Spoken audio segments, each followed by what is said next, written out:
And we're back. Welcome back to the Auto Authorities Podcast. I am Jay. This is Gerald coming to you live.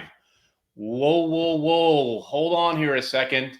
Don't get an EV quite yet because they're falling short of the expectations. And we're going to share all the insider information when we come back. You ready to do this, Gerald? Yeah, they're going to get a lot cheaper really, really fast. Let's Have do you ever it. felt like you were taken for a ride while buying, selling, or repairing your car? Well, not anymore. I'm Jay, and this is the podcast to tell you what to watch out for, whether you are buying, selling, or repairing your car. With over 26 years of automotive experience, we are the Auto Authorities. This podcast is sponsored by iAutoAgent.com. We're real estate agents for cars. Oh, yeah. Welcome back to the Auto Authorities Podcast. I'm Jay. This is Gerald coming to you live. We are talking about EVs falling short. All the predictions that Gerald and I have made, if you've been listening to this podcast, are coming true. And we're going to reveal that here in a second. But before we get going, I want to thank our sponsors, iAutoAgent.com. They have two different divisions. They're real estate agents for cars. What they will sell your car at no cost to you. They will help you buy a vehicle nationwide, not only finding it, but dealing with the dealer and teeing it up. And you don't have to move forward until you approve the deal in the vehicle finder program. And of course, the commercial division, where they act as strategic partners for businesses with fleets of vehicles, helping them buy those fleet vehicles, maintain those vehicles, and then sell them for maximum profit, allowing business owners like you to focus on running your business. And of course, if you have ever bought an extended warranty, you probably paid too much. Call iAutoAgent.com at iAutoAgent.com. They can get you an extended warranty on the vehicle you're driving right now or your next vehicle at pennies on the dollar compared to the dealer. And then we have Wrestling with Sales. And Gerald, tell us a little bit about Wrestling with Sales. Yeah, well, actually now we've got a whole TV channel, the Wrestling Spotlight. You can find it on every TV in the country. It's available on Local Now. It's available on TCL Plus, on Carbon TV. It is a 24/7 channel, pro wrestling with events, with interviews, with breaking news, and with my talk show, Wrestling with Sales, is on there as well. And it's right there on your TV right now on Local Now. You can just pull it up and let's see what's on there as we're speaking on the old Wrestling Spotlight. Right now, we're getting Central States Wrestling from Kansas City. One of their events is on, so you can watch the best in independent wrestling, national interviews. This week, I talked with Davey Boy Smith Jr. from the MLW. Talked with him in advance of their pay-per-view event, Super Fight, that just happened here this past Saturday. You can listen to him and lots of other great interviews. Fun channel, 24/7 sports on Local Now. All right. Well, and if you're just tuning in, there's a lot of different ways that you can watch the Auto Authorities. Number one, go to YouTube, click the notification button, click the subscribe button. We are getting tons of views worldwide. Please leave a comment. Let us know what you think.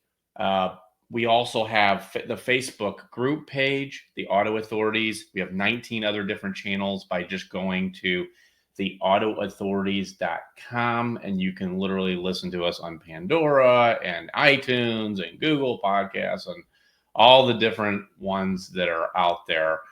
But let's get going here and let's talk about these EVs, Gerald. This is definitely something that we, as experts, have predicted for a long, long time. And now we're seeing companies like Hertz pulling out of even selling EVs. How about that? Well, they're trying to sell them. You can buy them right now. I mean, I don't know if too many people realize this, but your rental car companies, Hertz and Enterprise, they have divisions that work like a auto auction. They have reps that sell the cars to dealerships directly, and they also have their own retail outlets. So when Hertz says, hey, we're going to sell and get rid of 20,000 Teslas, what they're doing is they're listing them in online auctions. They have their reps reaching out to dealers trying to sell them to dealerships as used cars, and they're going to start parking them at Hertz, dealerships, basically Hertz owned used car dealerships, trying to get rid of them. Enterprise does the same thing. They have the same structure, probably even a little bigger. Mm-hmm. Now, the problem they're running into, what's one of the big things that Tesla doesn't have that regular manufacturers have at their dealerships? It's two items they don't have. They don't have a showroom. No, they don't have. Yeah, true. They don't have used car departments, and they don't have captive financing. So they're letting their cars float to the market, and the market's going to determine what the resale value of those things is. And right now, rocks don't float too well. They're dropping. The problem is, if you're a manufacturer, you can kind of create your own reality by, extending leases out. Okay, hey, right now we're going to do a 39-month lease because we know we're going to want to have these cars coming back in 3.5 years. You can incentivize your used cars through your captive finance arm. Like if Ford sees that the dealerships are just getting pummeled with a bunch of used F-150s, they can do a special financing program for used F-150s, and here you can finance them at 3.9% for 60 months. Try to get rid of them. Well, Tesla doesn't do any of that, and they also don't take the used cars in. So there's no certified program to build value up in them either. And most mainline dealers don't want them because they can't work on them. So Hertz dumping 20,000 of them into the market, if it was a Toyota, if it was a Chevy, if it was a Hyundai, if it was a Ford, would mean nothing. It would be a blip on the radar. Dumping 20,000 Teslas into a market where dealerships don't want them, can't work on them, and the manufacturer that sells them can't take them back, it's a seismic shift. Here, take a look at this.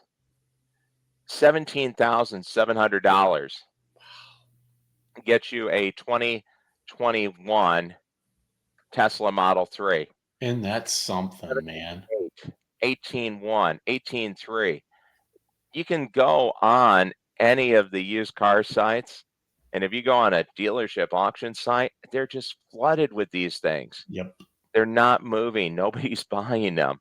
No. And at 17,000, you still qualify as an individual. You can get that tax incentive now. I think it's up to $4,000. And the tax incentive comes off from the dealership now. So it's a much better deal. You're talking $13,700. I mean, my God, we've been talking for 4 years now about how people are looking for $15,000 used cars. Well, there it is. Exactly. Sell them. Well, here's the other thing too, and this is another thing we predicted, is there's major inequity situations. Think about this. Think about if you bought the 2021 Tesla Model 3. What did you have to pay for that car? You had to pay $60-something thousand for that car. What do you think that they owe on it after 3 years? 45. Exactly. 48. So that person's going to go 17. try to trade in that vehicle. Yeah. Now, at $17,000 and $18,000 for a 60,000 mile Tesla, that is a deal. Deal alert. I mean, literally. I mean, to go out and get a car of that level for that dollar amount. Now, why did Hertz pull out? Hertz pulled out because they are super expensive when they break. I hate to tell you that, folks. Yep. They are really, really expensive. And Tesla has basically a monopoly where you basically have to go to Tesla almost 100% to get that freaking thing fixed. All their shit is locked down, just like an iPhone. Well, and then here the other issue was having is they were finding out with Enterprise, and Enterprise is doing a similar. They're just not as dramatic. They're just going to buy way less of them.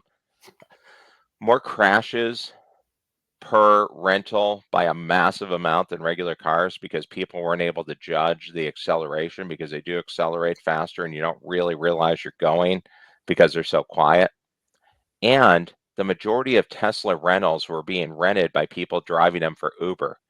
And they would rent it drive it till the charge was over, and then drop it off. So they could go 300, 500 miles, pay the daily rental, dump the car, never charge it, and go. So they were saving on the gas money. So they weren't being used by regular consumers. They were being used by people to rent them to subvent their Uber business. And, if you get into an accident in the Tesla, well, if you got the extra insurance through Enterprise, okay, hey, it's your problem. And Yeah, like you and I said, hear, well, and crazy that's a good. expensive because they're not repairable. They're recyclable. You crash in a bumper, a regular car, it's a $5,000 accident, and that thing, it's $35,000. Oh yeah, especially like windshields and just any type of damage. I remember we had somebody come to iAutoAgent and they wanted to sell a Tesla with us, a Model 3, and there was some damage right around the pillar right there where the windshield is, right, the outline of the windshield. And they're like, it can't even be fixed unless you go to like a Tesla certified body shop. And let me tell you what that means when you hear that word certified. It means it's a crap load of money. That's exactly what it means to fix that car.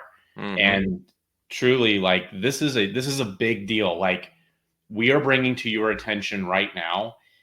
I pray that you don't own a Tesla Model 3 right now and you didn't finance it, because if you leased it, that was smart.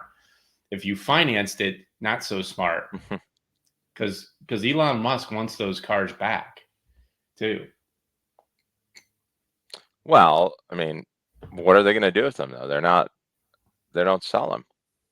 So, I mean, to a degree, the inequity is part of Tesla's problem because they're going to start facing the consequences to their decision of not having dealerships and not actually having a fully operating dealership model, because something that really, really helps the manufacturers pump cars out is knowing you have an outlet to hold the value of your cars higher.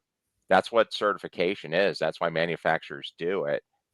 One, they get to pocket the money from the powertrain warranty because cars don't have powertrain issues much anymore. It's electric issues. So that's basically a profit center for the manufacturer. But two, it props the value of the car up so their cars don't free fall in value. So then you can advertise, hey, our car holds its value. Great. We're one of the top value holding vehicles on the road. Well, yeah, it is, because you're propping it up with the certification program that keeps the prices high. You just let the cars float to market, man, that's a bad idea, and they're going to start feeling that now. Oh yeah. Here's the other thing too, like, because everything is on lockdown. We had another client of ours come to us this past week, and they're like, hey, Tesla, so they had a 2020 Model 3, only had 49,000 miles, so it wasn't quite even out of it wasn't even out of factory warranty yet. And they wanted to sell them a warranty for $3,125 for a 25,000 mile, only a 2-year warranty. So think about that, over $1,500 a year. Yeah, that's almost as much as Car Shield. Well, yeah, and the Car Shield won't even pay when you break it, when it gets broken down. So that's a whole nother story. Let's figure Car Shield's about $2,000 a year. Wow, that's insane. Yeah, we with our warranties, and it varies, but like sometimes I can get like 10-year 125,000 mile warranties. Now, not on a Tesla, but for sometimes under $3,000, depending on what kind of car it is, Yeah. So, but and now, hey, I don't want to just hammer on Tesla, because they're the people on the top of the hill in terms of the EV market. They're the ones who are still killing it. Now, they're massively cutting their prices. I'm sure the profit margin's down, but they're still selling a ton. How do you feel about going out and getting yourself a Mustang Mach-E? They're nice cars. It's a good-looking vehicle. Yeah. Here, Chicagoland area, just to check. 1,411. This is in a 100-mile circle of Metro Chicago, which if you're familiar with Metro Chicago. Once you get outside of Metro Chicago, there's not much of anything in that 100-mile circle outside of Chicago. So it's basically just in Chicago. So the Chicago city area, basically, there's 1,411 Mustang Mach-E's available for sale right now. I did a check of some dealerships around Kansas City and St. Louis, and the average Ford dealership, the average, metro-sized Ford dealership has 30 of them new on the ground, ready to go. Mm-hmm. What do you do with those? The majority of them are 23s. They have right now $1,000 incentive from the manufacturer. You're a dealer and you've got 30, 20, 23 Mach-E's ringing the bell at an average of about 50 G's with $1,000 incentive. I mean, it's February. You don't want to have the previous model year car in the ground. That's not good. And with the new model years coming in, those things are dropping in value every day. What do you do as a dealership to get rid of them? They're going to have to slash them and burn just to move the car. Yeah. You can't just hold on to them. They're not going to increase in value. Mm-mm. So, No. I mean, that'll be something to watch. I mean, those things should drop by, I don't know, what do you have to drop them by? 20,000, 25,000? Yeah, I mean, they're going to have to drop a lot. What's the MSRP on them? They can get up to the mid 60s. Oh, God. Oh, yeah. Start at about 50, get up into the mid 60s for the special editions. That's the big issue, is the fact that these things are like to build electric cars right now is less expensive than it used to be, and it's going to be even less and less and less and less as we go down the road. And all these manufacturers that race to get to the electric vehicles, every single one of them, they have multiple different electrical vehicles now. They are sitting like expensive paperweights. Exactly what our prediction. We should like pull our predictions up like from our past episodes, because we told you this was going to happen. Well, this wasn't a hard one because every technology does this. It's got a video monitor behind me. It's nice, and I can play little videos on it. I can have graphics on it. I can just put headlines up there. That video monitor cost me a total of $600. When I was in graduate school, I did an infomercial. When I was in grad school for broadcast, and I did an infomercial for Mitsubishi Diamond Vision flat screens. And it was a 32-inch flat screen, so 20 inches smaller than this guy. And the client was Cleveland Clinic. They wanted to use it as a surgical monitor for arthroscopic surgery, so they could put the arthroscopic camera on the 32-inch Mitsubishi Diamond Vision screen. It was $20,000. And we did a dedicated infomercial just for the Cleveland Clinic staff for the local Mitsubishi vendor. $20,000. Now, was it a great TV? Yeah, by today's standards, no, it sucked. But that was the first generation. That's what it sold for. Cleveland Clinic was an early adopter. They got it. And then you had a peak where everybody who really wanted one ran out and bought them, real expensive, and then a crash. And then the next generation came and they got cheaper and cheaper and cheaper and cheaper, to the point where you can have a 55-inch flat screen TV that's basically a computer that you can put whatever you want on it and have the effect of a TV studio for $550. Yeah. The same thing's going to happen with EVs. Yes. Toyota came right out and said it. Toyota's looking like the geniuses out of the room right now because they were the last one to get into the EV circle. They did it kind of half-heartedly. They kind of pawed at it. The car is called the BZ4X. Toyota came out and said, hey, this isn't good enough. They fired the person who was in charge of creating it. They announced the next generation is going to be a solid-state battery. It'll be the size of a suitcase. It'll get 750 miles of range, and it's going to be a third of the price. That's coming in 2025. And everybody's going to do the same thing. So EVs aren't dead. I think, honestly. Oh, they're not dead. No. No, I think companies I think companies, I think governments, cities, they lost the narrative because they started talking about, hey, 2035, we're going to be 100% EV. You tell somebody this is what you have to do. It's America. You tell somebody you have to do this, they're going to say, no, I'm not. It could be a great idea, but they're going to say no.